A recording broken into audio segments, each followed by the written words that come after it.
Ever wondered how medieval peasants survived those brutal, bone-chilling winters without freezing to death? Well, they were actually pretty clever about it.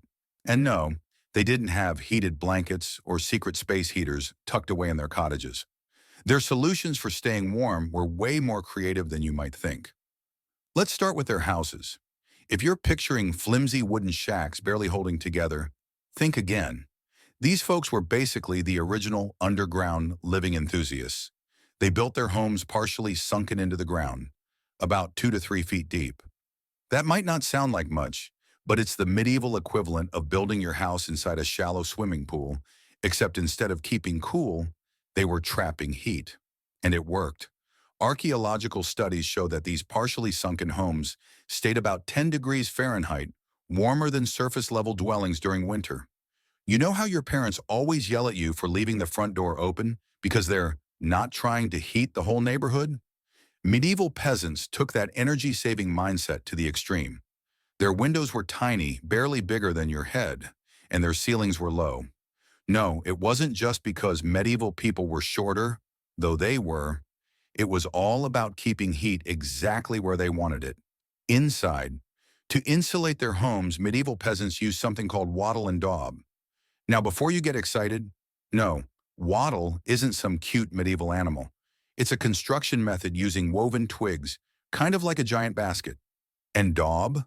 That was a mix of clay, straw, and, you guessed it, manure. Yes, their walls literally had poop in them. So the next time your room smells a little funky, just be thankful your walls aren't made of medieval compost. But as weird as it sounds, this method was surprisingly effective. Experiments have shown wattle and daub walls provided insulation similar to modern fiberglass insulation. The real MVP of medieval heating, though, was the central hearth. This wasn't just any fireplace. It was the medieval version of a microwave, heater, and social hub all rolled into one.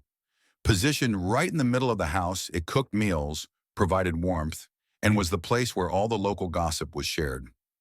Archaeological digs have revealed that in a typical peasant home around the year 1300, the central hearth could maintain indoor temperatures between 50 to 60 degrees Fahrenheit, even when it was freezing outside. That might sound chilly to us modern folks who panic when the thermostat drops below 72 degrees Fahrenheit. But for medieval peasants, it was practically tropical. Everything about their single-room homes was designed with warmth in mind. Sleeping areas were placed as far from drafts as possible, and roofs were angled just steeply enough to shed snow without the thatch sliding off.